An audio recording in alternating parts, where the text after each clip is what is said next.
Good. Thank you. You should put all this in the opening of the episode. Let them see it. How to produce your own podcast. The do's and don'ts. It's a movie. I can't think of what it is. I have to look it up once we get our phones back. But it's a movie. It's almost like it's a movie about people making a movie and all of the how things go wrong on set. Basically, is what I'm talking about. The Zach and Miri make a porn or something like that. No. It's not. I don't think it was a porn. But I do feel like Steve Martin was in it. As like the director or something, and then I can think of that one, Tropic Thunder. No, it wasn't. No, not Tropic Thunder. It wasn't that. I would have to think about it. No, I would have to think about it. But it was making me think about us being here on set, having to self-produce and shit can go wrong or whatever. So I was thinking about that movie, but I can't even think of. Tropic Thunder is what I should have went with. There was people that made a movie off of their cell phones, and it became one of the best movies. What movie was that? And it's like the number one movie on the weekend. Oh, I don't know. Must not been number one in my algorithm. Man, I don't even go to movie theaters no more. I've been. Recently? Like within the last few months? Yes. To watch a movie? Yeah, Michael Jackson. The Michael Jackson movie. Oh, word? I still ain't seen that. Yeah, I saw the Michael Jackson movie. But see, I'm too... all right, so back in the day, you remember when a movie came out, they would have commercials for it for like 6 months. Right. Then it finally comes out, it's in the theater for however long it does well. Titanic was in the theater for like 2 years or some shit. Right. Now, as they put a movie out, it comes out 2 months later. They put another movie out, it comes out 2 months later. So I just wait. You talking about comes out 2 months later on streaming? On streaming. Yeah. I mean, yeah, they I don't think they mind that either. They just do both now because they're just people who are movie goers and they just like to go. The nostalgia. But but a lot of times because these distribution companies have the access to the movies, but they also own. You know, like if Paramount puts a movie in theaters and then I put it on Paramount Plus, it's like. Okay, watch it wherever you want. I don't care. You know what I'm saying? Like, and realistically, they can make more money off of it probably that way than when they were selling DVDs or whatever, because then you got to pay for the cost of DVDs getting made, and or even if it was VHS or whatever it was, putting the package right, shipping it to Walmart or whatever the case may be. Now it just stays digital the entire time, and if you want the movie experience, that's why they put it in the movies for short periods of time. Now, like they'll say like. Only, this weekend or whatever. But that also makes it better for artists like the Beyoncé's, Taylor Swift, and then even recently NBA YoungBoy. And I only know this because my wife is an NBA YoungBoy fan. But they've dropped like behind the scenes documentaries of their like tour that they went on in the movie theater, like as a theatrical thing. But I think his was only in like select theaters for like 24 hours, not even 24 hours. It dropped like one particular day at 7 p.m. at all these particular, and I think he made a couple mil off of it or whatever. But the main thing that killed the fucking movie theaters was COVID. No, it was the prices of the food and the soda and the water. No. You went to the movie theater with one other person and you spent $60 each. No. Niggas been sneaking in food since the 90s. No, we sneak in food. But the reason that majority of people don't do that, the reason that I think that theaters ain't doing so well is because of that. Because in there, we went in, Side Splitters has a comedy club in the theater right. In Wesley Chapel. Right. That guy was at the bar. He turned around. He told all the comedians, he's like, man, I'm doing really well in life. I just paid $8 for this Dasani. Right. A 12 ounce or 18 ounce, whatever water. Right. $8. No. The movie, I'm saying, I don't disagree that the movie prices are ridiculous. They've been ridiculous. I remember I took a picture of like a hot dog and a soda, and this was back in probably 2010 or something, and that shit was like damn near $20. Yeah. So I'm saying it's been ridiculous, but what I'm saying is that was never the reason people weren't going to the movies. Because there's so... Lord forgive me, and the movies people forgive me. I hope this don't come back karma for me when I start putting movies out. But number one, it's way too easy to get a cheap ticket for the movies. Because for one, you can go matinee, which is my favorite. But like even if I went in the afternoon or something, right? Or just get one of the first shows, 12:30 p.m. whatever. The theater empty, but the tickets is like $5-7 or whatever. Or if you want to go during prime time, I would just buy my tickets online, and I just would buy a senior ticket.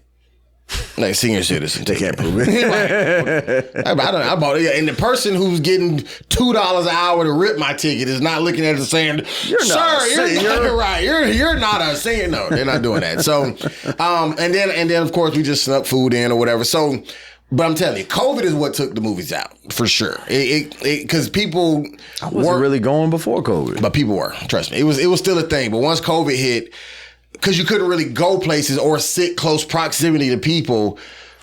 And then streaming became such a big thing because everybody started realizing, like, wait a minute, why are we making a deal with Netflix for them to stream our movies when we own all this content? We'll just come up with our own streaming service. Blockbusters, video, Hollywood videos, all those whatever. This nigga is Puerto Rican as hell. This nigga saying video. Video with a beat. I know. So anyway, all those places had a chance to buy into or purchase Netflix or HBO streaming or something like that, and they always like, nah, that's gonna be a fad. It's gonna go away. It's only gonna last so many seasons. Yeah, and then they all went bankrupt and closed down. Yeah, I mean, players fuck up. You know what I'm saying? That's what I'm saying. Like the streaming shit was gonna happen regardless, COVID or not. Especially, I think Netflix always wasn't the way that it is now as well. So like the first format that they had, where it was like, so we got this set up where people will pay us, and when they want the movie, we'll mail them the DVD in the mail. So I thought that was Redbox. Was that Netflix? No, Redbox was when you just was going up to the Redbox outside of the McDonald's and doing the whatever. But I didn't know Netflix did that to begin with. Starting off, it was like, I can't remember if it was completely in the mail, but it definitely, one of the first versions was they had certain things on the streaming website, because it wasn't like an app yet, a streaming website. Or if it wasn't on the site, they would just send it to you in the mail. So you were like, I want to watch The Best Man. Okay, we don't have it streaming here, but we'll mail it to you. And you just get to keep it because you pay for the service. So that's what I'm saying. So I'm sure when Blockbuster or whoever was looking at that, they're like, can't keep up with that. Bro, what? Like, they can just come to us and just, rent it or whatever. So, but then they figured it out. And then especially once Netflix specials with comedy, once that became a thing, that's what really... They got podcasts on it now. Oh, yeah. You heard? Netflix? You heard. Yeah. You heard. Speaking of podcasts, welcome to the Metanoia or Nah podcast, where we're actually going to be talking about a movie today, the movie Sinners. And not Sinners. It came out a while ago. Shout out to everybody who was nominated and or won an award for the movie. Did phenomenal. Credits, awards-wise? Yeah. It did great. Yeah, it definitely, in my opinion, should have won Best Picture over one battle after another. And I only say that because I saw... Because you're black. I saw both movies. I saw a majority of one battle after another. I didn't see the ending, but I saw a good majority of it. And I still haven't seen it. I just like Sinners better, in my personal opinion. Sinners brought me nostalgia. By the way, I'm Jerry with a G. That's Rudy of all Wilson. trades. You Rudy feel me? We're the host of this podcast. Yeah. Okay, go ahead. Anyway, but it brought me back, like, you remember Dusk Till Dawn? I didn't see it. It's a vampire movie. They go to this club, and then the lights go down. Well, not the lights. The sun goes down, and then like set the mood to bite necks. They close everything, and then they have all the people in there they can feast on. That was like the whole thing. So Sinners was similar to that. Gotcha. So when I saw Sinners, first movie I thought of was Dusk Till Dawn. I love that movie. So quick caveat. I'm not a big horror movie person, let alone have I seen many vampire movies. So I'm asking completely clueless here. Does Dusk Till Dawn, is that a whole black white? No, it was more Mexican. Okay, yeah. Gotcha. So it was the based same in concept Mexico. They had a lot of Mexican actors. They had a couple white ones, a couple black guys, but they had a lot of Mexican actors, and it was based in like a desert. I don't know if it was actually Mexico. It could have been like Arizona or something. But the majority of people that was there was Mexican. Right. Like to where they had mariachi band. They had the girl, what the hell's her name? Salma Hayek. She was the main character when it came to the vampires. Okay. She went up there and did a little sexy dance, was pouring, I remember this, she was pouring something down her foot into his motherfucking mouth, and he was drinking it from her toes. And you remember that because you that was attractive? Yeah. Pouring something down her foot into somebody's mouth. Yeah. Okay. Yeah. I think that's why I like feet now. Not like, put your feet in my mouth, but my wife out. Yeah. I probably started liking feet around the same time I became lactose intolerant. Like, because you had nothing else to do? Well, no, I'm saying it just became very late in my age. Like, as a kid, even through my young adult, teenage age, even dealing with women, you can ask me for a foot massage. I don't care how beautiful your feet are.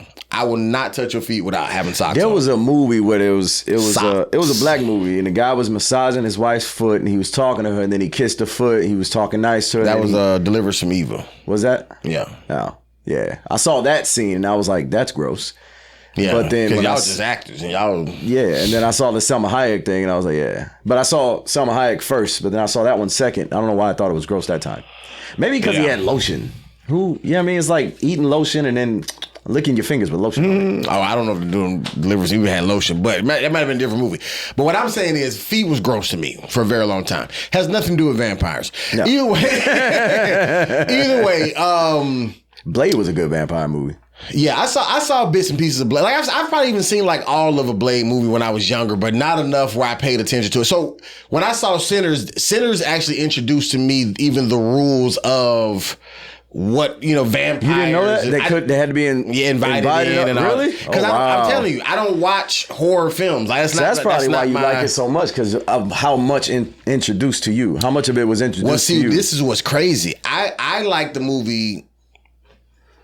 So the movie, so me liking the movie itself cinematically, because once you go to film school, my cousin told me this before I went to film school, because he had already went, but once you go to film school, it ruins your experience when it comes down to watching any type of production.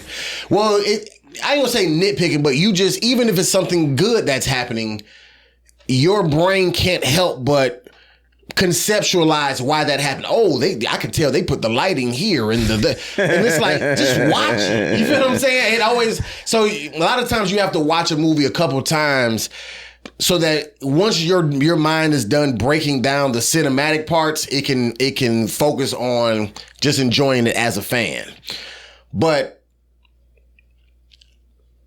just call it fate, call it God's will or whatever. But I watched it, once again, Lord forgive me, everybody forgive me. The first time I saw it, I watched it illegally. Okay, it was a bootleg copy on the site, right? Sinners. They still do bootleg? There's whole sites out there. But either way, and so I say that to say, so the quality was good enough to watch. Like, it wasn't like real bad, or I couldn't. Somebody shaking the camera. Yeah, it wasn't that. It wasn't somebody walking across the screen. It wasn't that. But the quality of it wasn't as good as watching the real thing. So my mind automatically didn't worry about trying to see the cinematic stuff. You feel what I'm saying? So I only caught on to the story. Now, a lot of people caught on to the story from the whole racial aspect, like these, the white vampires and the black people and the letting them in and blah, blah, blah, blah, blah, blah. I didn't, the first time I watched it, my mind didn't see none of that. I forgot this was even a deep South racist. I forgot about any of that stuff because it was bootleg and everything was black and white. But so because with this story,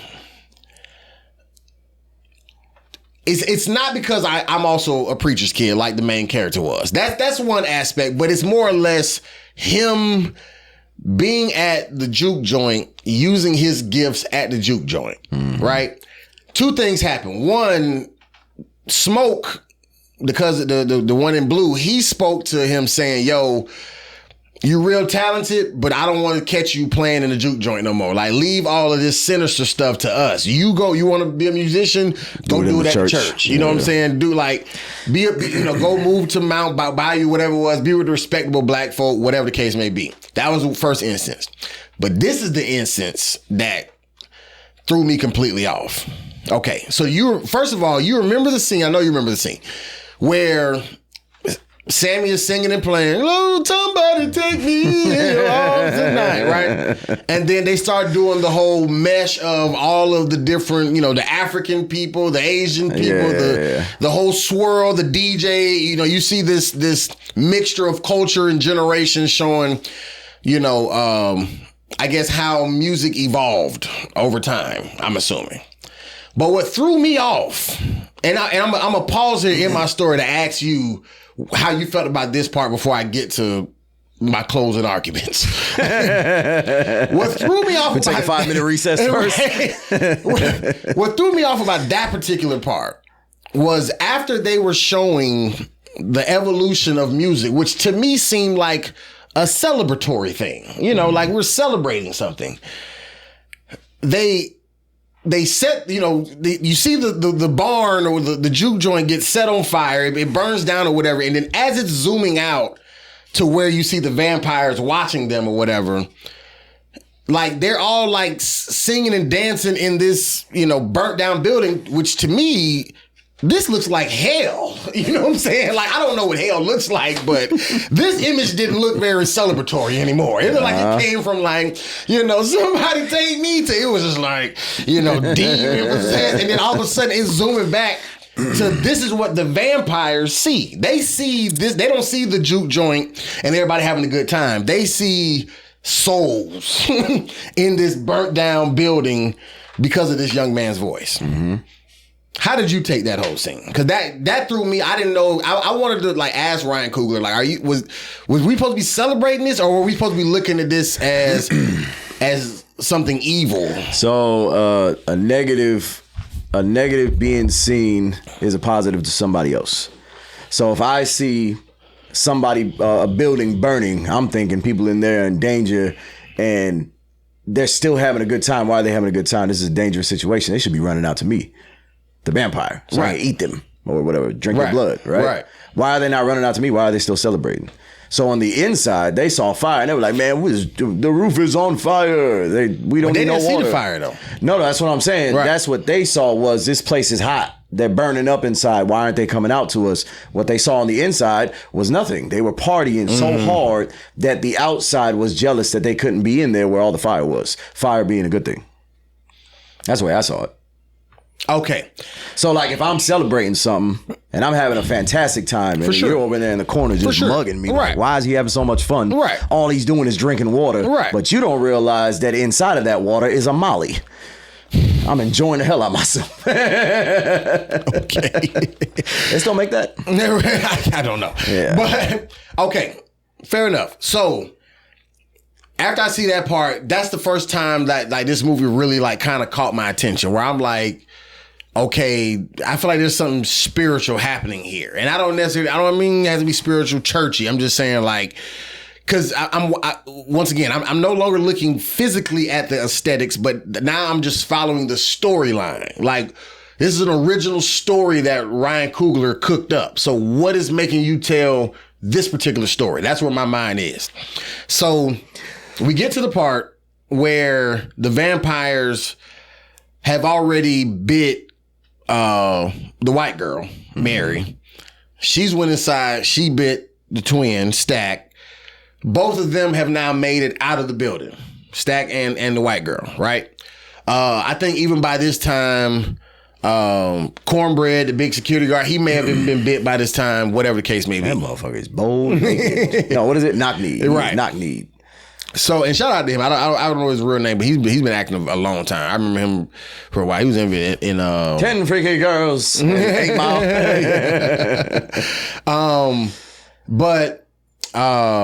So it's now at the point where Stack, Mary, everybody's at the door talking to them, and the head vampire Remick, he's talking to them, right? And so Sammy, preacher boy, he comes to the door and he's like, he does the whole creepy thing, Sammy, whatever. And then he's like, right. And this is the part where this whole thought of me coming up with this topic came from, in reference to does it matter where and how you use your gifts, right? Mm-hmm.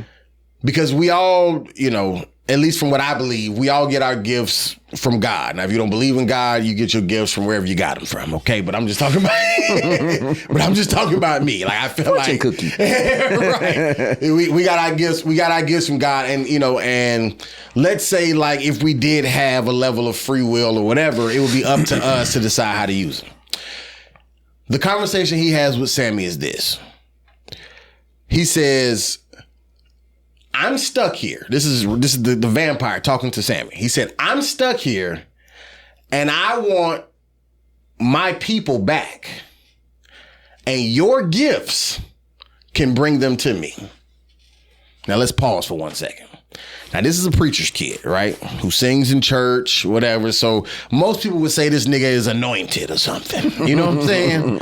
He's a church boy, preacher boy. Everybody hearing his voice is tearing the roof down. Mm-hmm.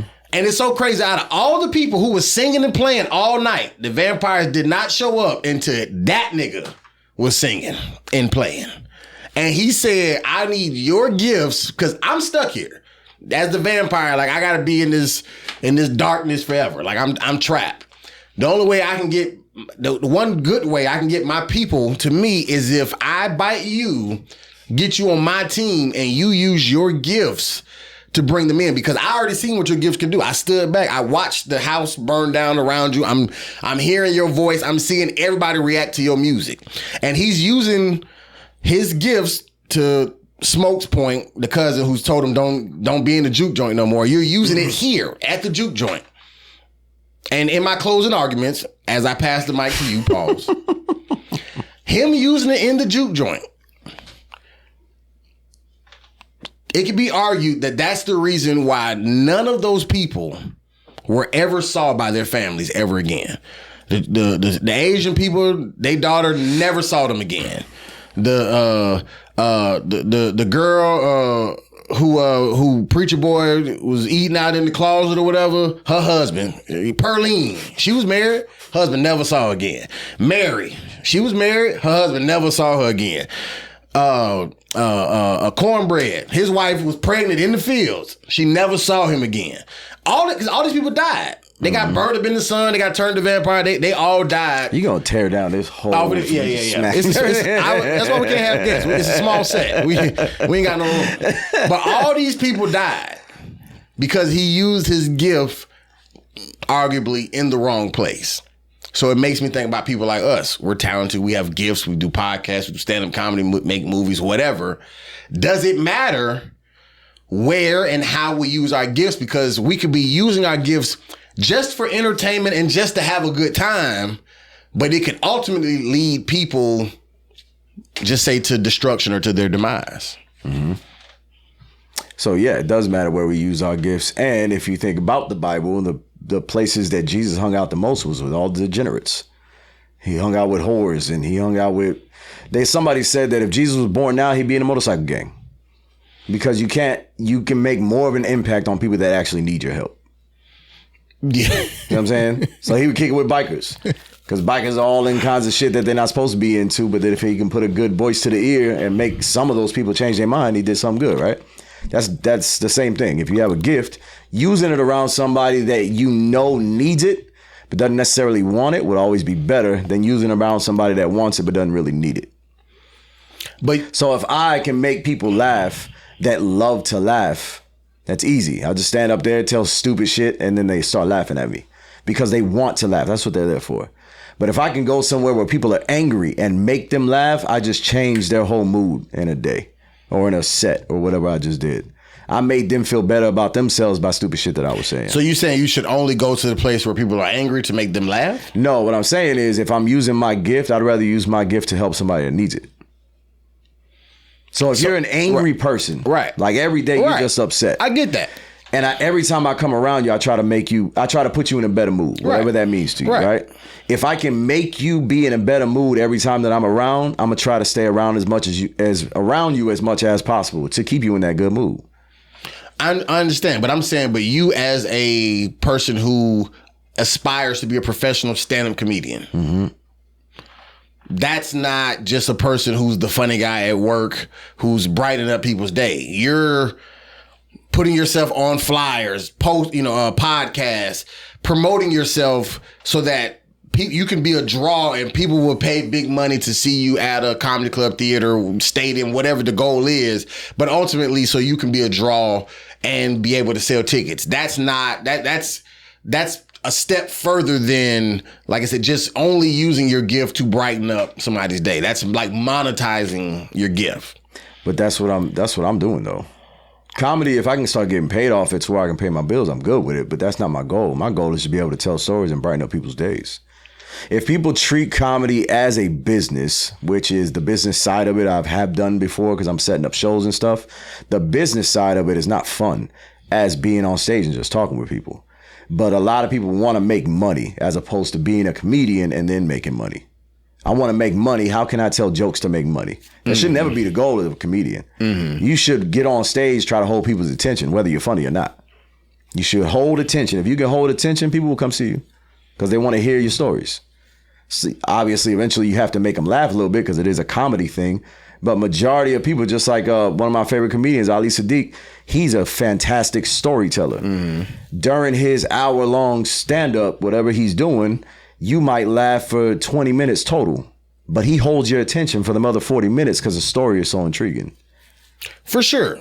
But once again, let's say I'm telling jokes at a juke joint. I'm not saying the alternative is at a church, but let's say I'm at a juke joint versus at a center where everybody's angry. I don't know what that would be called. I don't know. Prison. Anger management. I don't know. I don't know if there's a place, outside of prison. I'm saying that people would be to be rehabilitating from anger. I guess anger management, whatever. Let's say, right. So let's say you're at a juke joint versus at the anger management place or even a prison. Waffle House. And you're telling jokes, brightening up people's day. Everybody's laughing, having a good time. There's nothing about what you're doing on a surface level corrupt. There's no malice, whatever. It's just laughing, having a good time. But you're doing it in an environment where there's people who come here because they hate their lives. They hate their wives. And they also have drinking problems, and they just come in here and just anything that's going on here. It could be a comedy night, it could be bingo night, it could be just a Tuesday night. They're going to come in here and drink their life away.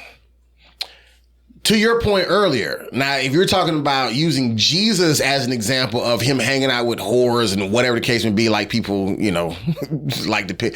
Was he around sinners? Yes, but people definitely like to make Jesus seem like his BFF was, was king sinner. Like, he was rocking with, who we rock with, but he didn't mind being in somebody's presence to help them, to your point. But the question I'm getting at is, so if you're at the juke joint and you're just performing there, even if it's not for money, you're doing it for free, open mic, whatever, is that not encouraging the people who are already drinking themselves to death to continue to drink themselves to death? Like how Delta Slim was in Sinners. Like he just wanted booze and a few dollars to be able to play. Have you ever been doing something and then something else caught your eye and you forgot what you was doing?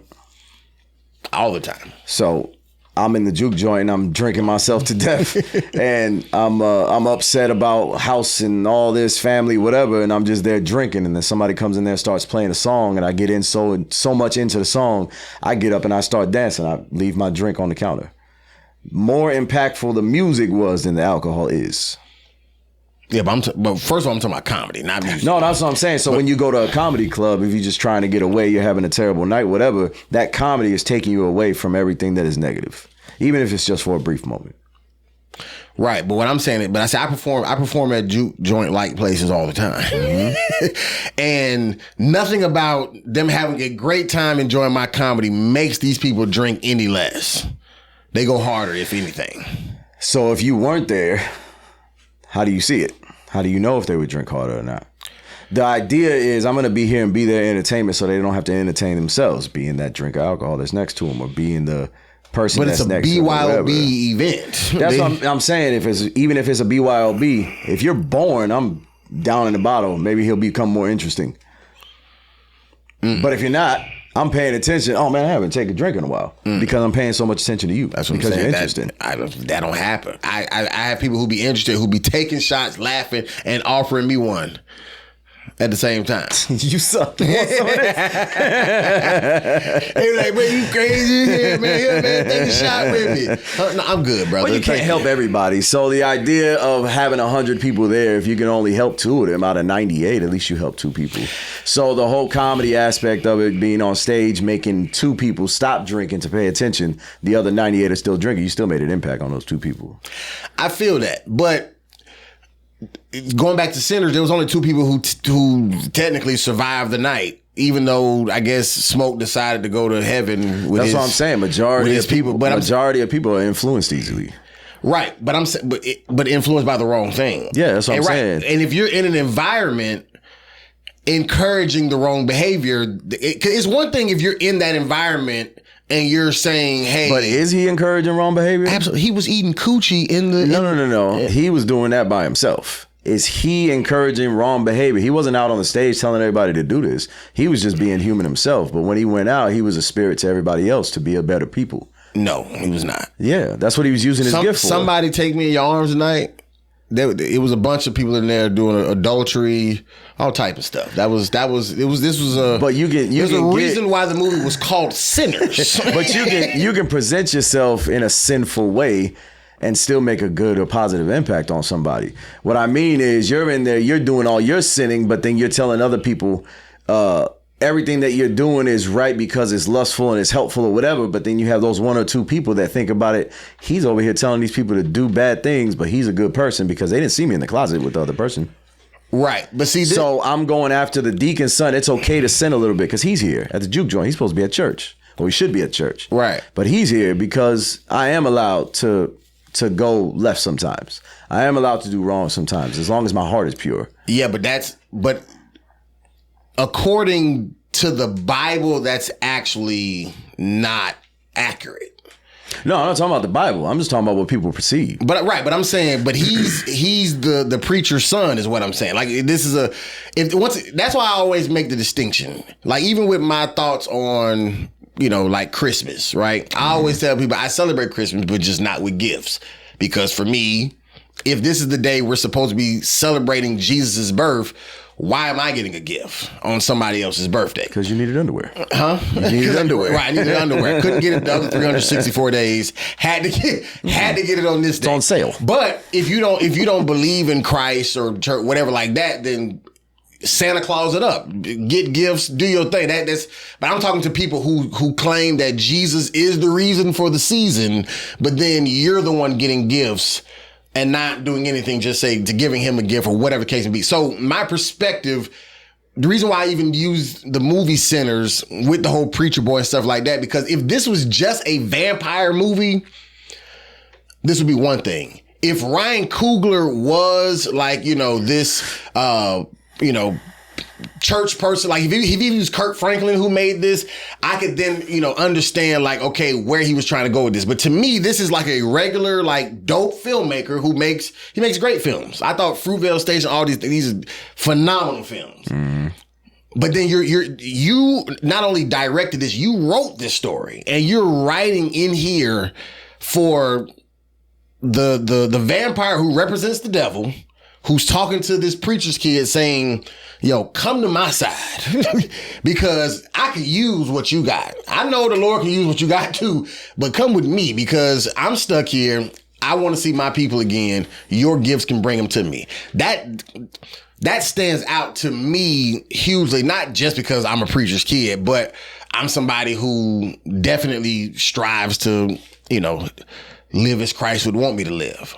Am I a fuck up? I thought you were going the other way. 1000%. I definitely get it wrong a lot of the times. Strive to sin and get away with it. So it's not that, but I'm also a type of person where I'm very cautious where if my sins or wrongdoings only affect me and I only have to pay for it versus my sins or wrongdoings cause other people just say to fall. Because then now the blood is on my hands. But couldn't you have sin and then have somebody else see your sin and then make a decision off of what they saw you do incorrectly? So that looks like fun. I'm going to do that. Or that looks terrible. I'm never going to do that. You can change somebody's mind just the way they perceive it. No matter what you're doing, I see it a different way than you see it. Yeah, but I don't think it's necessarily about like just because you use your gifts outside the juke joint that you will save everybody who is going to the juke joint or who's in the world. The point is not to save everybody. The point is to save one person. But I'm not even saying that you're guaranteed to save anybody. I think it's more or less holding up to what it is that you say you represent. And I think that's where a lot of us Christians, and I'm including myself in it, get it wrong where, you know, we look at God as like a genie. You know what I'm saying? Like I'm a do right and treat people right. Treat people right so that God can bless me with whatever type of lifestyle I want versus I believe that, you know, Jesus died for me, he saved me, whatever the case may be. And so I'm going to live right in representation of him and how he would do things and not just, Cause it's hard. I mean, I just was telling you about my money, you know, struggle before getting on camera. Like it's hard to not think about finances. You know what I'm saying? And to just trust God and just if you live right, it'll all work out. I mean, even in the church, sometimes you have to change your surroundings to change the outcome. So if you're in church and you're every day praying and trying and nothing is happening for you, but then you change your outcome, going somewhere else. So now I'm in church, I'm trying to make money, let's say, right? I'm trying to pay bills. I'm not making no money at church because people ain't coming to church. But then I go to the juke joint and I sing. Same thing I was doing here. I sing over here. People are coming in. They're paying my bills. Yeah. That's what makes a lot of the Christians compromise. Yeah. If you look at, no shot to him, but if you look at Tyler Perry's earlier films versus now, there's a lot of church. Oh, yeah. In the first one. And there's some people who was pastors and stuff in the first film who's sleeping with men in the later ones. Yeah, and I'm not saying that they gay in real life or if they are, whatever. I'm just saying there was a drastic change when it comes down to trying to make money. What sells? Always. You ever heard that? Yeah. Sex sells. That's always what sells. Well, it's sin sex sells. Always sells. It's not just sex. It's sex. It's not just That's sex. The number one thing. But I'm saying it's not just sex. It's the reason why I say sin sells because it's not just it's sex. Seeing it, yes, okay, I would pay to see it. But it's also the messiness, like this person is cheating on this person, and this person, you know, that's really her baby and not his, and it's all the mess that people are drawn to. Fighting, you know, it's the fighting over a woman that is sex. Not even fighting over a woman, just people. Oh, this bitch hating on me. It could be bad girls. Oh yeah, club, that's just whatever. That's just a thing thrown in there. But that bad girls club, let's say that the women are half naked. Sex sells. But I'm saying, but even if they're not, if they were dressed in full Muslim garb and they were fighting, people would be like, yeah, this is stupid. I'm saying, but these people keep fighting and it's annoying. But if those females were fighting in that Muslim garb and then they start to see their ratings go down and they take that shit off and they're wearing two-piece bikinis, nice ass bodies, people paying attention again. Right. Because sex sells. Right. You're making a point as if I'm saying sex doesn't sell. I'm saying it's number one and it needs to be in everything in order to sell that much. Sure, sex could be number one, but the reason why I'm saying sin sells because us as humans, we as humans enjoy just say fleshly things. You feel what I'm saying? Like yeah. we even you There's know videos going around of people shooting up other people or whatever, and people gravitate towards that. It'll have 10 million views. Yeah, like just because, somebody, I mean, like you said, somebody shooting up a car, somebody jumping somebody, you know, even boxing, stuff like that, like seeing somebody get knocked out, like that's, and I'm not saying boxing is a sin. I'm just saying, but the things we enjoy carnal mishap that doesn't have to happen to us. You feel what I'm saying? So even a big word sentence, carnal mishap. The reason why even Maury made so much money all these years is because it's a whole. You are not the father. You are the father. You know what I'm saying? Like people want to see a girl show up 25 times and paternity test 25 different men, and so you know what I'm saying? Just so you know what I'm saying? Oh, that one episode, this girl back again. She slept with all these men. You feel what I'm saying? Like, but we gravitate towards that because as humans, we like sex, mess. It's negativity. Negativity. You feel what I'm saying? Like, see, so business going out of, you know, a girl who, real quick, like the girl, Pinky Cole, who had the slutty vegan. Like, as soon as her business started going out of business or whatever, that's when everybody started, when she was doing well, You feel what I'm saying? But Charleston White, same thing. He was trying to help the youth and all that. And as soon as he started getting irate and being mad, vulgar and cursing and fighting, people started paying attention to him. Yeah. Still giving the same message, just in a completely different way. People want to see Ice Spice get punched in the face at McDonald's.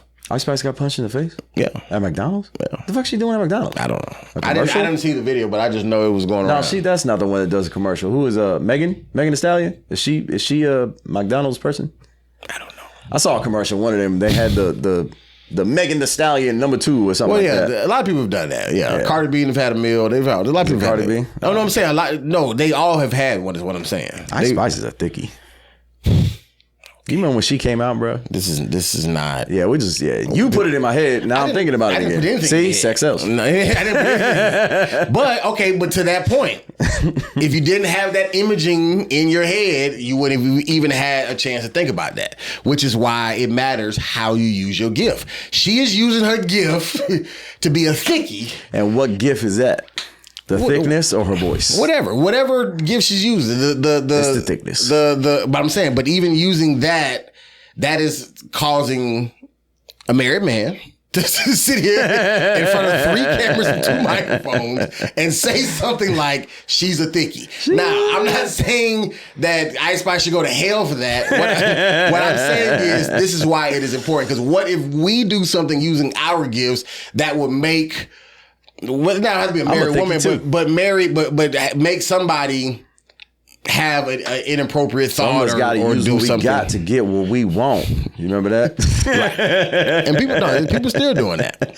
And to me, I think that there's more people in the shoes of Sammy Preacher Boy than people realize, because you don't even realize. Think about this, because you're being judged every single day on everything that you do. But it's not. And if you have a gift, people expect you to use that gift for good. They expect that. But everybody's good is different, though. No, what I'm saying, you're a basketball player. You're going to make it to the NBA. When you get there, you need to help everybody. They expect you to do something good with that. I'm an artist. I can draw real good. When I make it to become Michelangelo level artistry or whatever, I should help other people. That's going to be me doing good with my gift. Right. Everybody expects you to do good with your gift. If I'm a fantastic shooter at a range, I go to the Olympics and I represent the United States and I hit bullseyes every single time, nobody's going to tell me you should be a hitman. Right. Because they want me to do something positive with my gift. For sure. They will say, yeah, go teach at the range or whatever the case may be. But I'm saying, but all of that is what you're doing, not what your gift. That's what you're doing with your influence from what your gift has brought you. Mm-hmm. I'm saying the actual gift. So like there's people who will rap about sex, murder, I'm effing your wife at your house. They rapping about all this type of stuff. Flip flops, right? But then do like a turkey give back or a toy drive during Christmas. Mm-hmm. That's the same as the dope dealer, who's selling drugs but then doing the turkey. It's like Bumpy Johnson, right? You're well, I wasn't gonna call him names. Bumpy, don't kill us. I know you ain't here to do it. But don't send nobody.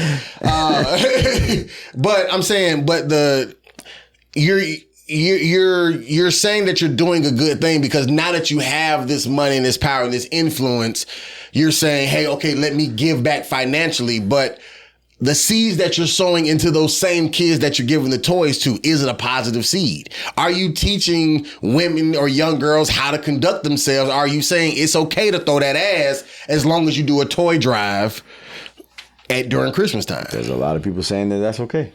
I'm asking you. No, I don't think that's okay.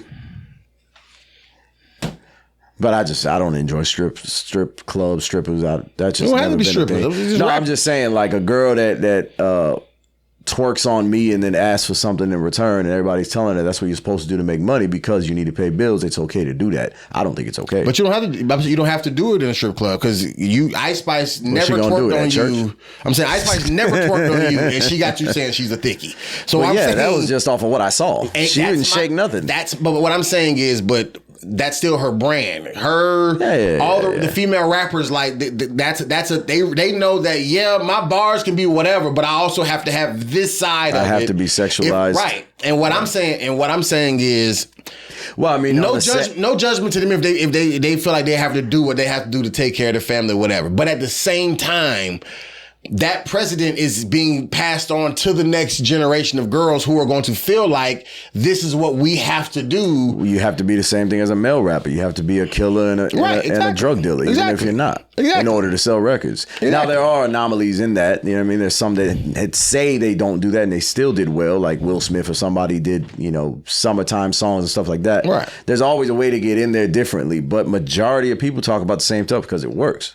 So as a female rapper, if you got bars, I'm not going to listen to you unless you put on something skimpy or whatever that's going to get more people to listen to you. That's the idea behind it, right? Right. So if somebody like Ice Spice, she doesn't even have bars in my opinion, but a lot of people like her mainly because of the way she looks. And then she has a good little bop to her music. That's the main reason that she's famous. Then you have somebody else like a Cardi B who actually more lyrical than her. But how can I be better, not just lyrically? I got to show my body off. Right. But I'm saying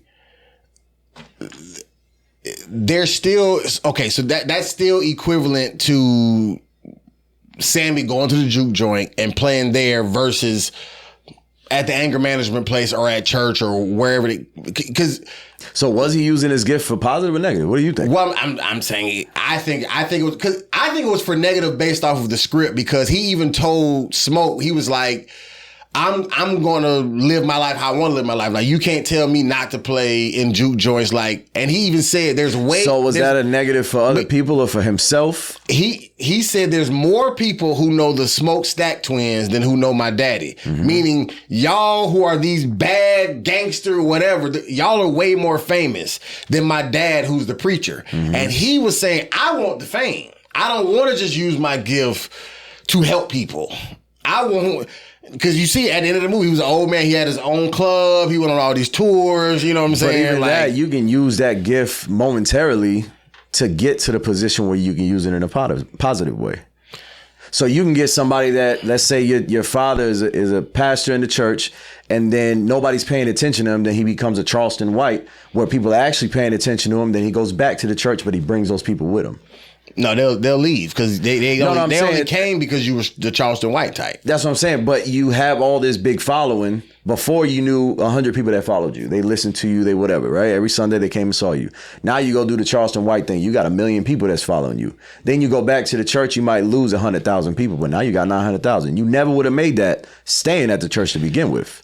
But that's also that may not be authentic to you. But what I'm saying is that guy, he was using his gift and he said he wanted to be like the twins because they're the ones that are famous. Everybody knows their name, everybody knows their faces because of how famous they are by the negative things they've done.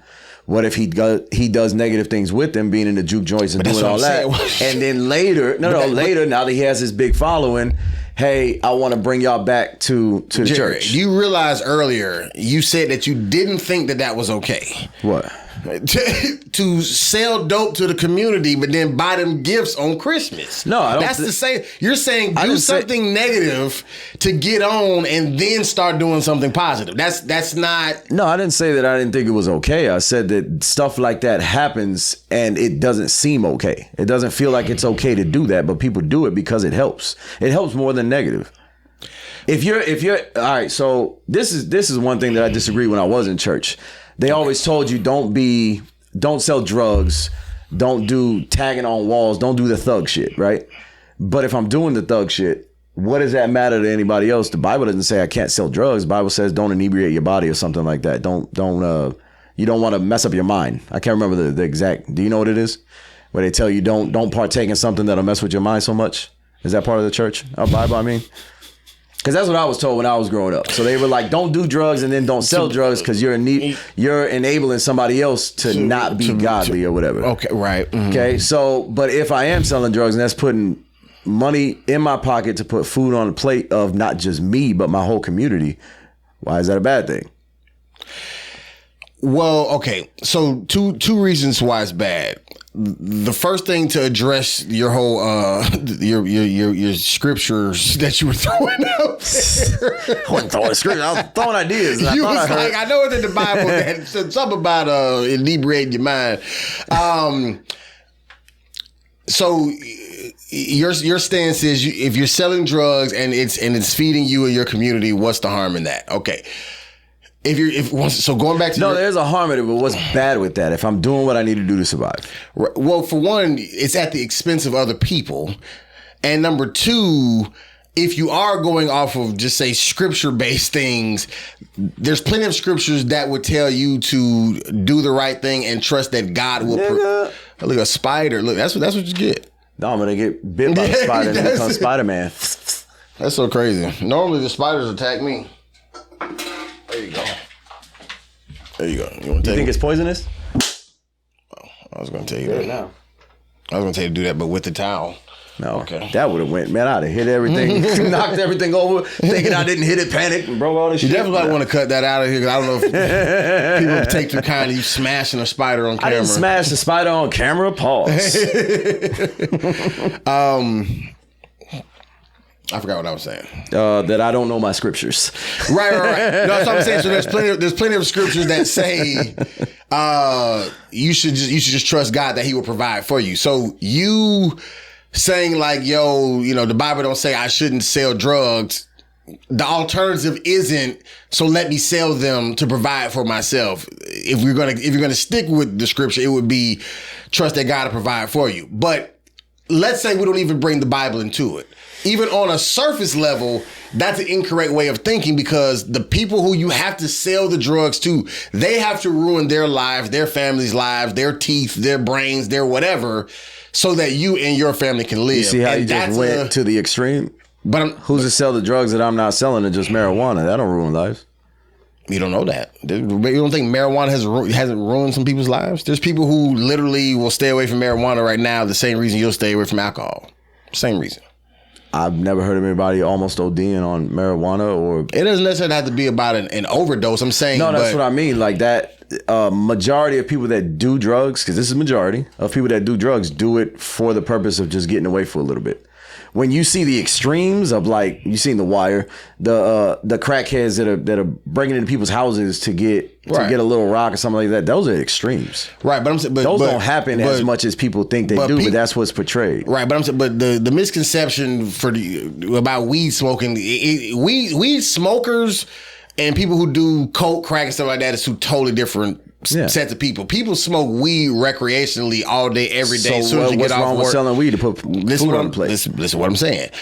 The main reason why a lot of people stop smoking weed is because they realize that they're not as sharp as they need to be for whatever reason. Maybe it's entertainment, maybe it's their job, whatever. Maybe it's, some people I know, they just be like, man, I be smoking and falling asleep, and then I wake up, it's nighttime, my kids ain't ate, the diaper full of, shit. So it's making them slack on their responsibilities, or they spending way too much money on it and it's hurting their finances. So what I'm saying is weed can definitely be a problem, even if it's not the same problem as what crack or cocaine may do. But I see plenty of people taking breaks from weed or even quitting altogether, because even if the smoke itself may be harmful to their body, to their lungs, to their age, it can definitely have its repercussions if not handled responsibly. And weed can make you very irresponsible because it makes you very chill and laid back, and I don't give a fuck, and I'll do it later. And when Cat Williams said to put that fucking in your system, it does. It will make you be like,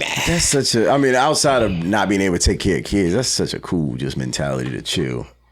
Just enjoy the sunshine at night. If you have nothing to do, 1,000%. But most people have absolutely nothing to do.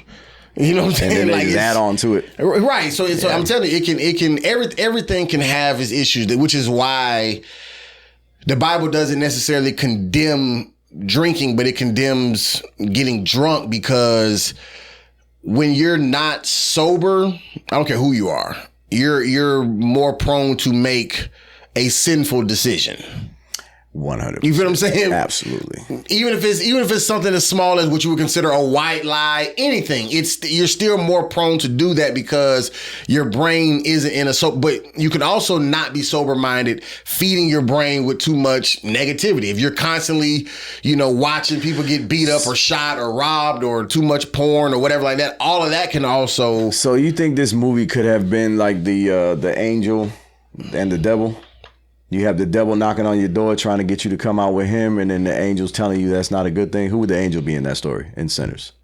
I don't know if it's an angel devil situation. That's why I would love to talk to Ryan Coogler. Ryan, if you're ever watching this, for whatever reason, I would. You can be our first guest. I would. We buy a bigger carpet for you. I would love to know what was the purpose of it. Because once again, my confusion, even with the whole burning down thing, but like it came from celebrating to looking devilish, and the devil shows up once Preacher Boy is singing. He's telling Preacher Boy, "I want your gifts to bring." I honestly think that's what it is, though, bro. I think it's because of the influence that kid can have, negative or positive. He's seeing the impact that he's making just off of his music. I can bring so many more people to the dark side, to the vampire side, if I had you on my side. Yeah. So I'm saying. But so I think he only had access to even have that conversation with him because he was in the juke. So why wouldn't he go with him outside of the music, or not outside of the music, outside of the religious aspect of it? Why not go with that guy and be a part of him to be taking in other people for him? I want to bite you, make you a vampire, so everybody follows you and follows me as well.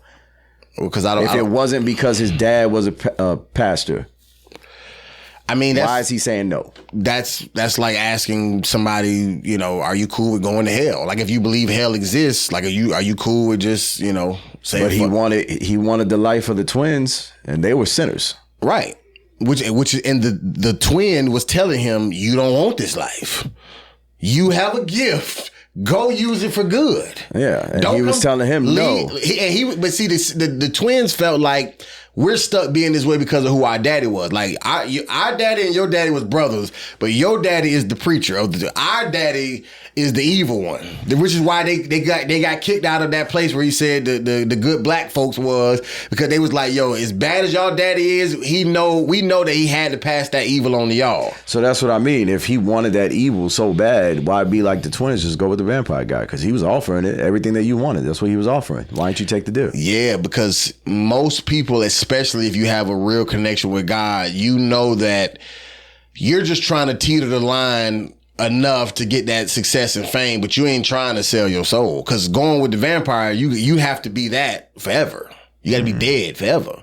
You can't see the sunlight. You can't, you can't be around your family. You can't, like, there's a lot that comes with that. Like, even at the end of the movie, Stack was like, when the old Sammy asked him, like, yo, he was like, yo, before, nightfall hit, that was the best day of my life. Like, was it the same for you? And he was like, that was the last day I saw the sun. That was the last day I saw my brother. And for a few moments, we was actually finally free. And it made me think, like, damn, like, and then it shows like the montage of them setting up, all the people, building up the barn, cooking the food, they setting up for the juke joint. And all of these people went there that night under the impression, we just want to feel free, have a good time, spend a little money, eat some food, drink, go home, wake up and continue our lives. And none of those people was ever seen again after that. You need to see Dust Till Dawn, bro. I'm telling you. I'm just saying. So if you like Sinners, you'll like Dust Till Dawn. For sure, I'll check it out. But the message there wasn't really a message in that movie, Dust Till Dawn. It was more just these motherfuckers show up to an area.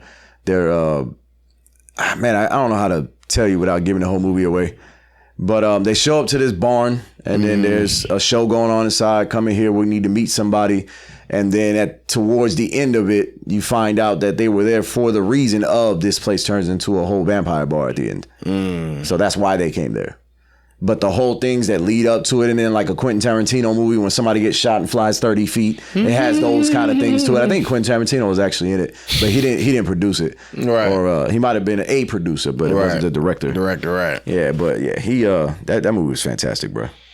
Yeah. Then you remember The Harder They Fall? Have you seen that? Yeah, I've seen The Harder They Fall. The Harder They Fall, I like that movie the same way I like Sinners, because The Harder They Fall was like a Quentin Tarantino vibe movie for me, but it had all black cast, outside of the few white people that they robbed. Right. The Sinners was a Dust Till Dawn movie, but with an all black cast outside of the vampires. You know what I'm saying? They just swapped everything and gave it a more of a black starring cast or leading role cast.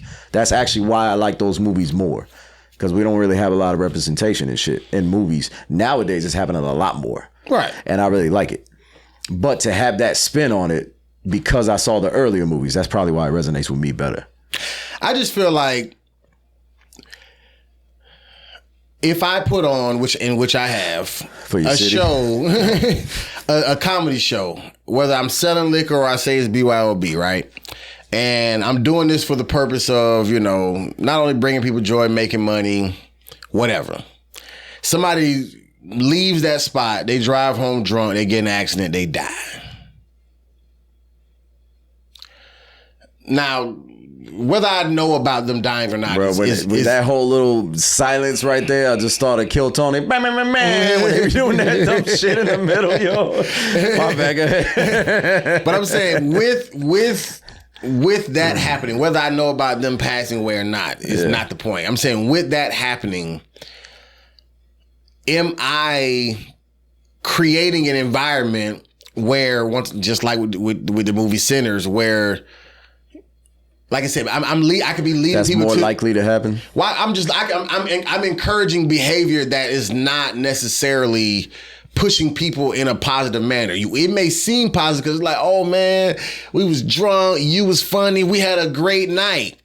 But am I actually helping? Or am I actually saying, just like with the rapper female who's twerking, am I saying it's okay to do this because it's allowing me to take care of my family? Despite how many young girls it may negatively influence, that's y'all job to parent them and tell them don't do what I do. But it's okay for me to do it because it's provided for my family. It's okay for me to sell drugs. It's okay for me to tell jokes here, for me to sing songs at the juke joint. It's okay for me to. And once again, hear me clearly. I'm not saying the only alternative is the church. I'm not saying it has to be at church. I'm using more or less what you use as far as like, I'm telling jokes to a group of people that's angry, or I'm telling jokes to a group of people at a hospital or in a jail, people who are in a place where they need laughter. What is a club? It's a release. Yeah, but what I'm saying is, it's the environment that you create, the type of release that people have, I think matters when it comes down to you using your gift, because everybody went to that juke joint that night for a release. Nobody ever saw them again. But I mean, even way back in the day when, like, even Roman times, people would get together to party and celebrate as a release. But some of those people didn't make it home. That's what I'm saying. It's always been a thing to, what am I just going to sit down and pray all day, or sit down and not do anything because I don't want to possibly get somebody else in trouble or get somebody hurt based off of my actions? No, I'm saying I think it matters the type of environment you create to have the release. So if you have an environment, let's say like a club versus an environment of like a zoo, you get people out there to just look at animals and that's their release. They're having a great time and you'll be able to provide that, right? There's always can be a negative. A gorilla can get out and just start smacking people up. You know what I mean? Well, zoos are negative in general because they're animal prisons. Well, yeah, but I'm saying like something for somebody to just have a release from normal life. Zoos need to have a release, so the animals. Just into the city. Let them out back to the country in which they came. And we won't have any more in the United States. But I'm saying, is there any animal native to the? Sorry, I don't know. Eagles, the pit bull from Cuba. But I'm saying, I'm Mr. 305. For me, Sinners. I'm just making the point that it opened my eyes to rethink about how to use my gift and where. Because we even talked about, I think it may have been last episode when you were saying you want to, help people think differently about, whether it was politics or how to move in the world or whatever. And I was saying, I think you should start with the children and the next generation, because adults are going to be who they are. But kids are more, they still can be molded and influenced. Sinners help me think about that. Like, what is it that I'm putting out there on the internet? What is it that I'm putting out there in the world as far as my comedy, the type of jokes that I'm making, whatever the case may be, because I can make a joke about something sexual on stage, right? I'm just being funny. But if fornication is considered wrong, right? Or adultery is considered wrong, and I'm making a joke about, oh man, it's cool for you to cheat on your wife, man. It's always good to have a girlfriend and a wife and whatever the case may be, right? And plenty of people, I know you have a joke like that. Plenty of people have a joke like that. I've told jokes like that. I'm saying, but then somebody takes the joke and they actually apply it to their life. Am I actually helping? Well, but I'm feeding my family. He paid the ticket to come see me. That adult person was going to do that shit regardless if you said it or not. That's not necessarily true, because you could tell an adult person to save their finances. Don't mean they're going to start saving. You can tell them to work out that's what and I'm saying. healthy. If you tell them to save and they never were going to save anyway, they're not going to listen to you. That's not true. Yeah. The whole purpose of this podcast is for us to help ourselves and other people rethink things so they can start doing things differently. Yeah, but by telling somebody something and then they go do the opposite, or you tell somebody something that is negative in a funny way, let's say, and then they do that, they can't blame it on you. They were going to do that shit anyway. It's not. If I tell a joke about being adulterated, how would you? An adulterer. An adulterer. Yeah. If I tell a joke about doing that, and then somebody's like, "Well, Jerry was on stage and he was talking about doing this. I should be able to do it, and my wife should be okay with it." That's you wanting a reason, and you're just using me as the reason. You were gonna do it anyway. That's not true.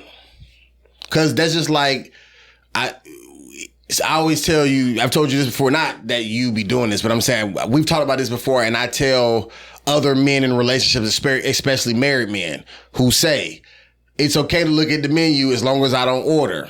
I always say, if you look at the menu long enough, you're going to get hungry enough. Let me get one of them nuggets. Right. To make at least a small purchase. And make it a thicky one. Right. Exactly. You feel me? So that's why, listen, women are attractive to me before I was married and even now that I am married. But I have realized that it's not wise for me to be looking at this type of stuff on the internet, because though I'm not in a position where I have any desire to cheat on my wife, I keep feeding myself with this enough, and let's say I do become famous enough, I go on the road, I'm making money, my ego is whatever like that, we get into an argument, and now I'm thinking about all the things over the years that I fed my brain with, thicky. Now it's like, you know what? Thicky's been on me. I've been saying no this whole time. She at home tripping. I'm finna get me a thicky. And it's because I've been what you doing. And it's because that's what I've been feeding my mind with. It's so the same way somebody feed their mind with weed, alcohol, anything like that. I don't want to say that all of these things, real quick, all of these things can cause you to eventually do something if that's what you're constantly taking in. And if you're constantly and if you're constantly putting it out, you're allowing somebody else to take it in. Pause again. Right. Even though it's making you money, you're taking care of your family, they still have to ultimately, get bit by the vampire. Pause. No? Okay. All right. So I was going to say in the middle of all that if somebody is influenced to do something negative, they were going to do that regardless. The reason I say that is I talk about on stage, I talk about being an adulterer and all that shit, but I would never actually do it. Even if my wife gets me to the point where she's like angry for a year, and every single day I try to hit and she tells me no, and I haven't had sex in 365 days. And then finally somebody's like, you know what? Nobody will know about it. You're in Australia. Nobody's ever going to find out. I still wouldn't do it because morally I know that that's going to be wrong, and I don't want to hurt the person that I love. If somebody is, for lack of a better phrase, weak-minded, they're going to do it regardless if you have a whole 365-day stretch, a 3-day stretch, whatever. If you get the opportunity, you're going to do it regardless. There's no way that I can change your mind. I might change your mind for 364 days, but that 365th day, you were planning on doing it anyway. You're still going to do it. The only way that you can rethink things and make it actually change your mind is when you rethink it, think of the outcome if you do the negative versus the positive. Do I want this one action? I'm going to lose my wife first. I'm going to lose my daughter second. I'm going to lose my son third. I'm going to lose my dog. I'm going to lose my house. I'm going to lose my cars. I'm going to lose who I am as a father, the whole love from the family, what other people tell me. You're a great husband. You're such a good father. I'm going to lose all that shit because I wanted to smack this girl down one day. If I see that and I think, you know what, I don't want to lose any of those one things I just mentioned, I'm not going to do it. That's how you reset your brain. That's the only way that you can do that. The same way when I quit alcohol, the only reason I was able to quit and not touch it again, what am I going to lose? It wasn't my family, my wife, blah, blah, blah. It was my family, my wife, my kids, my house. People are going to look at me different. What if I get into an accident and something happens to me? My kids are going to grow up without a father, like, at all. All right. You know what I'm saying? Then they're going to be older. My son's going to get older. He doesn't know what it's like to be a man, because what if my wife never remarries? And then what if she does remarry and that guy's a piece of shit? What if he's nothing like me and he teaches my son to be an evil person, and then teaches my daughter it's okay to get on a pole to make money? You know what I'm saying? I thought of all that shit. Which is the reason I don't touch a bottle. I have bottles in front of me every single day. My wife still drinks sometimes. When you came to the house, people were drinking in front of me. I don't let it bother me, even though I want to do it, because I know it's not just going to be one or two things. It's going to be for generations. If I touch a bottle today, what's going to happen to my kids later on in life? And I don't want to be the reason that happens. Does that make sense? It does. But the only way I did that was reset my brain. Right. I think the part that you're missing in everything that you said is that all of that is about you and your family. Which goes to my point that I've been saying about us being willing to do things, even if it's at the expense of those in the audience, those who I'm selling the dope to, whatever, as long as I'm going to make sure that I can do whatever it takes to keep my family intact. But so that's what I'm saying. If I do it for me, another person, that's the only way that it can be done. What do you mean?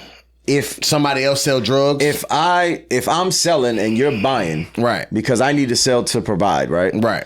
If that person doesn't buy from me, they're going to buy from you.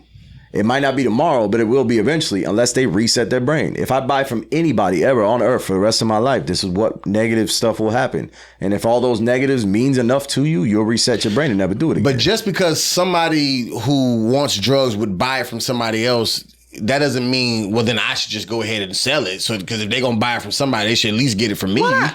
That's what I'm saying. That's because you're only worried about you and yours at the expense of other people. And I'm saying that's not right. Yeah, it's not right. That's what I'm saying. You can't. That's my whole point. Like, yeah, but at the same time, if I can benefit off it, that's how people think. How can I benefit off of this person? If I can benefit off it and take it. They're gonna benefit over here anyway. I might as well benefit from it. I feel that, but that's even my whole issue. Even with social media, that's my biggest. That's a big issue with society. But I'm saying, that's my big 6-7 hand motion with social media, because it's that imbalance of, I know how distracting social media is to people, how much it consumes them, how much it takes them away from actually getting things done in their own life. But then you're like, but as a content creator, as a podcast host, as a comedian, I need it to try to build my platform, provide for my family, so make some money people to be on their phone. No, what I'm saying is that's the reason why I even got off social media for a while before recently getting back on, because I felt like I know what it does to me with scrolling, how distracting it is for me, how I'm looking at thickies and all that, you know what I'm saying, for me. So it's like, if I'm putting stuff on that platform, I feel like I'm just adding to the distraction. But at the same time, you're like, but we live in a world where this is where everybody is. So if you're going to promote, even if you write a book, or you have a kitchen that you're opening up, or you're cooking food, or you're a hair salon, you got to promote it on social media. Why would you have a kitchen and a hair salon? Huh? Why would you have a kitchen and a hair salon? Yeah. You make money with both. But I mean, it's a kitchen here and a podcast studio. But I'm saying that's my whole debacle with social media, with putting out content, with what it is that I do, because I already was thinking about it and I saw Sinners and it made me think, dang, I don't ever want to use my gift and it actually consumes people in the wrong way. Yeah, I may make a living and do great or whatever like that, but technically the blood is still on my hands, because I caused all of these people to metaphorically get bit by the vampire. You can't tell people how to take in what you say. Case in point, what I told you earlier with my wife. But you can control what you say, though. I came home and I said, what did y'all do today? And she took it as, he sees me sitting here with the kids doing hair and he thinks I ain't done shit all day. So she was mad at me for the whole day. And then when I talked to her about it, I said, when I came home, or when you came home, you questioned me or you were mean to me or something. It's like, what do you mean? When you asked, what did you do all day? First of all, I didn't do this because I don't do that. Second of all, I didn't say my voice was like this either. I asked, what did y'all do all day? Because I was interested in what y'all did today.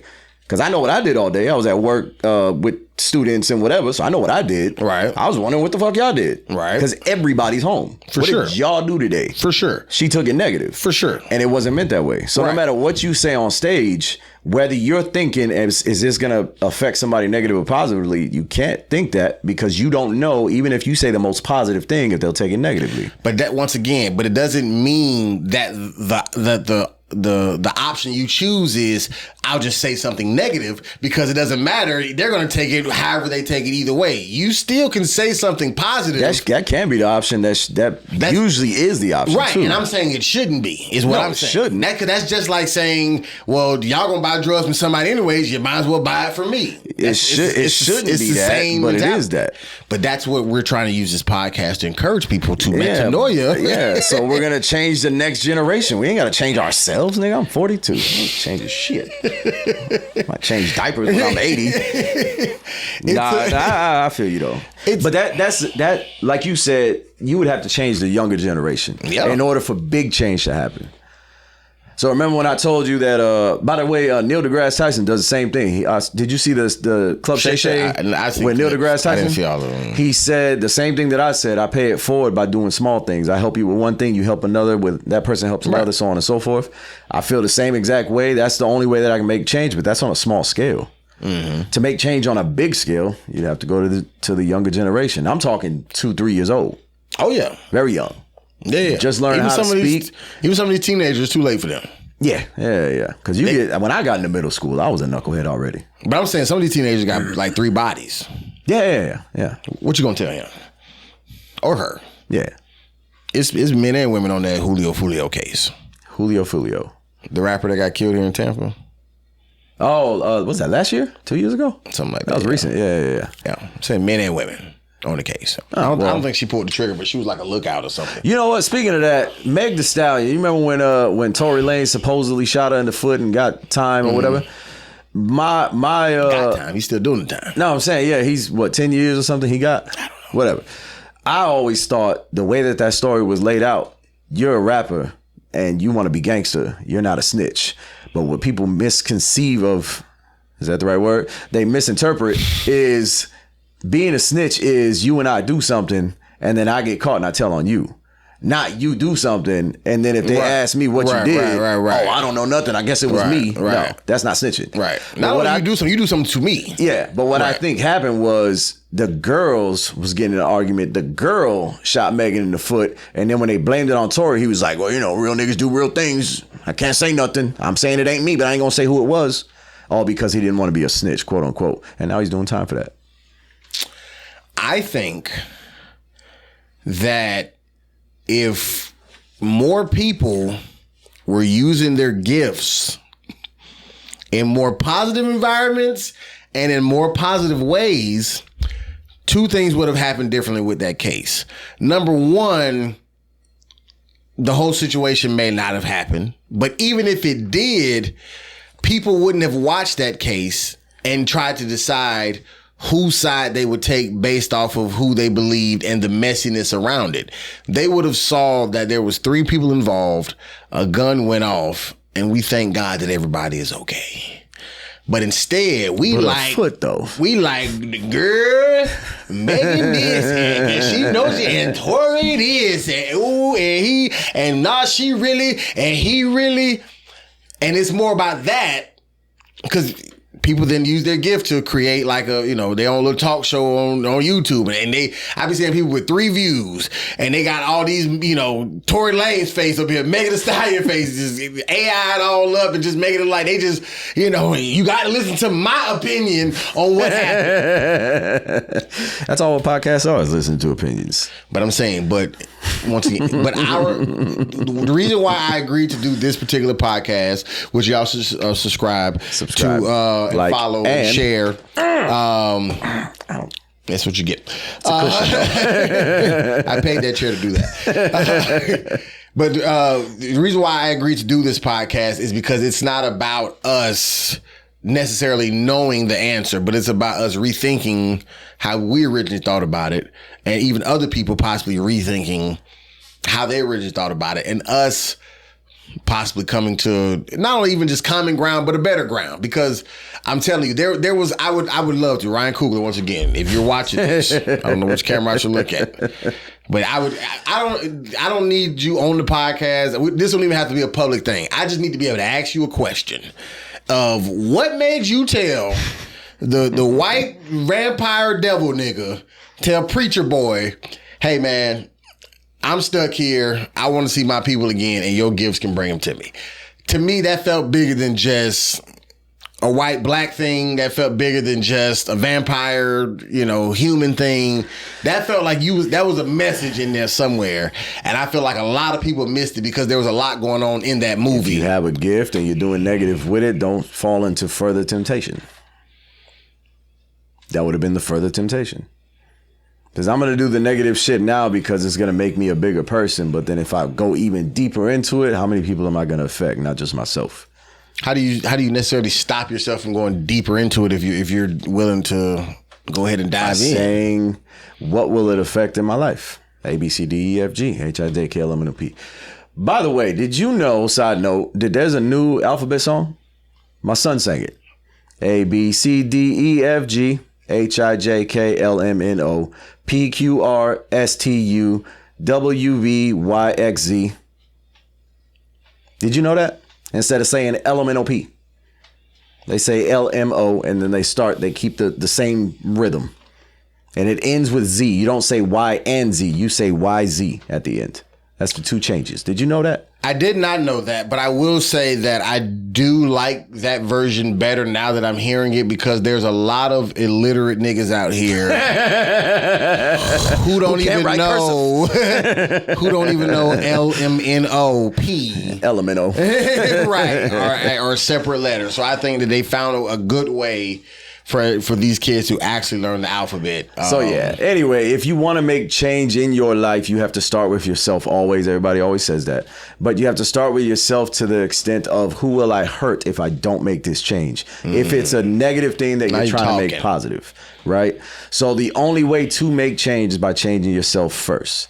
The way that you change yourself, how and what will I affect, if anything, if I don't make this change?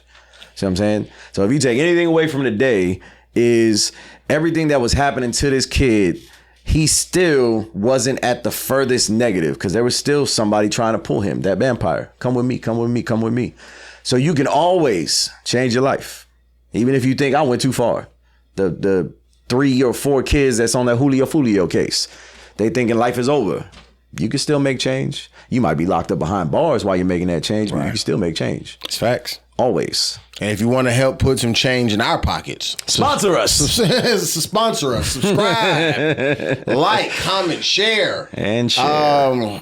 If you guys seem to like Jerry talking about him almost dying from quitting alcohol, we can cook up another one of those. We can do a whole segment on that. That video is still going up. It's at like, I think 180K or something right now. Views. Was it 180? Well, on Instagram. I know it got quite a few TikTok across all the platforms. 180, 190, something like that. Yeah. So yeah, man, y'all want some more I'm more happy on that a lot of people are actually helping. It's helping a lot of people. A lot of people are coming on there and they're asking, I want to quit. How do I do it? And I try to respond to everybody. I'm sure I missed a few, but how do I do it? And I just, hey, don't do a cold turkey. Go to a doctor. Go to an AA meeting. Even if you're not there to say, I'm Jerry with a G, I'm an alcoholic. Just go there to get information. They have pamphlets. They have people you can speak to, whatever. And then there was other people I didn't know, that they didn't know, that didn't know any of us in the little triangle, that they were, hey, the way that I did it was boom, boom, boom. Well, definitely don't go to a juke joint to go hear with vampires, especially to go hear Delta Slim and Preacher Boy Sam. And if a vampire does show up, just don't invite him in. You're good. You're good. Yeah, go to a place where a vampire doesn't want to be invited in. That would be a more positive place to be. Because if he wants to be in where you're at, where would that place be? Huh? Where would that place be? Because if I'm a vampire, I'm trying to get into everything. It would be in a place that I think where the Lord is. Nope. Because there's been vampires in churches. I didn't say church. I said where the Lord is. That's where the Lord is usually in it. That's why you don't go to church no more, because you've been taught wrong. a church that we refer to as a building, but this the church. If the Lord is here, you good. And you ain't got to worry about no vampires. But if you you out there in them streets, you might get big. But they're trying to change you. Huh? Don't you want to be a famous comedian? Right. And sell out every stadium in all 50 states and all seven continents and all the countries? Listen, it's tempting. You watch some of the other people comedians on podcasts that you don't watch, they growth and they popping out. That was my homeboy, Marcelo Hernandez. On SNL. He got Netflix, doesn't he? Yeah, got a Netflix special. Either coming to Tampa or came to Tampa, performed at the Hard Rock. I can't even afford to see him. That's my friend.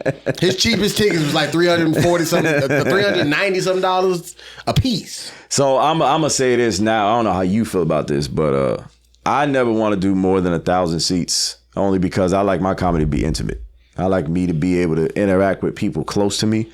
I don't want to be telling a story and you're up in the stands, which happened to me when I went to go see Kevin Hart. I was watching him on a big screen behind his body. Yeah, that wasn't a good experience for me. Yeah. And I'm going to try to not have my tickets be $100, $300, $500 a piece, because that's majority of people can't afford that. I don't want rich people coming to see me. I want everybody to come see me. What's a good 40, 50 is average? For ticket prices? Yeah. Like a regular, like a Funny Bone or a Side Splitters or something like that? Yeah, if you go into a comedy club to see a pretty big name, you probably paying at least about $50. Yeah, so if you sell out an arena, I guess would be the next big thing, right? No, a theater. Definitely not a stadium. A theater? Mm-hmm. A theater, then an arena? Theater, then an arena. So a theater. You have smaller theaters than you have larger theaters. So some theaters may only hold 1,200 people. Then you have some theaters that may hold 5,000. So that's what I'm saying. I would want to get to a theater that holds 1,000 or less. Well, only sell 1,000 or less, because I want people to be as close as possible. And then the whole money's going to come. I'd rather do 3 Thursday, Friday, Saturday, Sunday show than to do one big ass show on Saturday and make the same amount of money. That's just how I think anyway. Because I'd rather people come there spending $50. They have to spend $20 on parking. They have to spend $50 on food. Then they have to spend $50 for a person watching their kids. Mm-hmm. Gas to get there, gas back, or they pay for an Uber to get there and back. That's $300 already. Mm-hmm. So why would I charge you another $300 for a ticket? That's $600 for the night. I want everybody to come, even people that quote unquote shouldn't be going because they saved up for it. You know what I mean? People that can't afford it. I want you to be able to afford it. So I want my tickets to remain cheap. It's crazy that you have this mindset about comedy, but when it was coming down to selling drugs, you were more than willing. The price, bro. I didn't have to do nothing. You were more than willing. Only thing I had to do was be $5 or $10 to make cheaper somebody than the other strung guy. out on drugs. But comedy is where your morals at. Y'all paying all this money to everybody else, but drugs sell themselves. Oh my God! Comedy, you have to actually try. But then everybody that comes to comedy, not everybody can afford going out to see comedy. They watch it, they stream it, but they want to see it live. But then, like you said, you go $300, man, I can't afford that. Yeah. Even if you can't afford that, why would I pay that? That's a lot of money to sit down and watch somebody talk to me. You can pay that to a therapist and get a lot more help. It's I would just say this as we wrap. It's kind of easy to say that to say that now. But when your brand exceeds a certain status, those dollar amounts automatically come with it because of who you have to be attached to. So like a Live Nation or whatever who's running the tickets for it, like unless you're going to do everything completely independent and you even finding a bunch of little private, you would have to find small private venues that could just seat 1,000 people and work out little independent contracts with them. But if you're going to go through the mainstream, they're gonna force you to, because they know, like, bro, you was just in a movie that grossed $100 million. There's no way we're gonna sell your tickets for $12 a piece. I was in Sinners. Right. You know what I'm saying? They're not going to work with you to even do that. So you would have to just literally just foot the bill of everything and let it stay small. Andrew Schultz did that. He put out his stuff on YouTube for free. Well, that's because wasn't nobody fucking with him at the time. No, I'm saying, but before he got on Netflix, and he said that everything that he made off of that, let's say $1 million, he spread between everybody, but he did that and made more money that way for himself as an independent, as opposed to going on Netflix, letting everybody else pay for it and taking 50% and whatever they take. He said that was more rewarding. I don't know if it's financially rewarding, but spiritually rewarding. I would rather do that. Put my own special out, pay for it myself, pay my comedians, the people that help me, but no more than 1,000 people. Right, but there's a reason why Andrew Schultz then still went the Netflix route or whatever the case may be, because he still had this goal of wanting to sell out Madison Square Garden or whatever. Mm-hmm. Like, most people want whatever the top is of that industry. That's why people want Oscars or Grammys or whatever, because these are things that represent you are the best of the best in this particular industry. Your success in the field. That's what I'm saying. I don't know too many people, if any, who are saying, my gift is my gift. I only want to use it just to make people laugh or to make people feel good or whatever. Even if I don't ever make a dime off of it, I'll just work a job, provide for my family that way. You have a goal of size wise for a stadium, venue, something like that? I'm gonna tell you this: if I do answer this, you're gonna have to make a part 1 and part 2 to this episode, because this is getting ready to be. It's getting ready to be long. Let me see where we at right now. We already at 1:30 right now. Damn, we been talking that long? Yeah. So all right. So just yes or no? Do you? And we technically have had no real intro or outro. we just been going. I do. Well, I did. That's why it'll take 2 pieces. Well, I'm saying just this whole... Tune in to the next episode to find out what he's talking about. Cliffhanger. Man, your goddamn... I don't know if your phone memory will take it. Which phone is it? Small memory? This one here. Oh, yeah. It's going to be all you talking. We need that angle. I was saying cut into 2 pieces just because this episode is already lengthy in itself. And this could probably go another 30 minutes is what I'm getting at. Yeah, let's talk about it later. Next episode. Yeah, we can talk about goals. We can talk about goals in the next episode. Goals on the next episode. Tune in. We left you on the cliff, hanging there. So hang there until the next episode next week. You know, you ever heard of somebody pulling somebody up, like seen it in movies? Somebody's hanging there, they grab them, then they pick them up out of the cliffhanger, right? Yeah. You seen that before? Mythbusters was like, that's impossible. Yeah. Yeah. I don't know if you ever knew that. Just a fun fact. Well, I saw it on Hot Tub Time Machine. The dude who lost his arm. Nigga, that's a movie. I'm talking about in real life. Oh no, I've never seen a video of somebody trying to do it in real life. Yeah, they try to do it in real life, like even like a big muscular dude, somebody your size trying to pull up a girl that's 5'2", 100 pounds. Right. He still just couldn't do it. Yeah, I never believed it. I'm saying even in the movies, I never believed that was real. I just thought they just do it because it's the movies. Yeah. Like somebody about to fall out the helicopter, you just catch them by the hand. Hold on, don't let go. You just pull them up. You're doing great, right? No. I never believed that was real. They did that. I think it was Mythbusters or something else similar to that. But I mean, that don't work that way. And one of the Fast and Furious, The Rock pulled down an airplane. This dude did this, and the whole parking garage fell apart. I mean, he pulled down an airplane trying to take off. He like, I still love those movies though. It's like, okay, man. All right. Anyways. Fast and Furious. They're supposed to be making a 11. I guess is the next one. Hey, listen. They're supposed to be making a part 11. You ever seen Gone in 60 Seconds? With Nicolas Cage? No, but if we don't cut this off in 60 seconds, I might as well answer the question. And, okay, my bad. Yeah, we'll end it there. My bad. They're making a part 2. That was the point. All right. Yeah. Well, thank y'all for listening. If you're still here, right? I'm about to say, if you're still here by this time, thank y'all for listening. Shout out to y'all. Like, comment, subscribe. We are the Metanoia or Nah podcast. Rudy Wilson, aka Rudy of All Trades, on all social media. Jerry with a G, a.k.a. Jerry with a G Comedy on all social media. By the time this comes out, this show will be over with, but we actually have a show tonight together. So shout out Nappy Chef. Drinks After 9 is the name of the place. Drinks at 9 in Lutz, Florida. If you're around the area, right? Once again, this will be already. No, I'm talking about just going there, showing some love. Oh, okay, yeah. Because the show will be all over. Well, actually, if the show goes well tonight, he wants to do it more often, so it'll be a recurring thing. Right, but the show tonight on June 6, 2026 will have already happened. So, which is actually is a year to the date where I quit my job last year. Congratulations. I've pursue comedy full time. Yeah, I've done nothing with my life. So pursue comedy. Got a show tonight. Yeah. All right. All right. Well, yeah. Like, comment, share. Yeah. And subscribe. Share. I'll do anything for love. Appreciate you. But that's nice. You know you wore a purple shirt last time too. Is that your favorite color? I know, but I do have a lot of purple shirts though. You're not a Q dog though. No. Phi Beta Sigma. Blue Phi. You know. I don't. All right. Peace.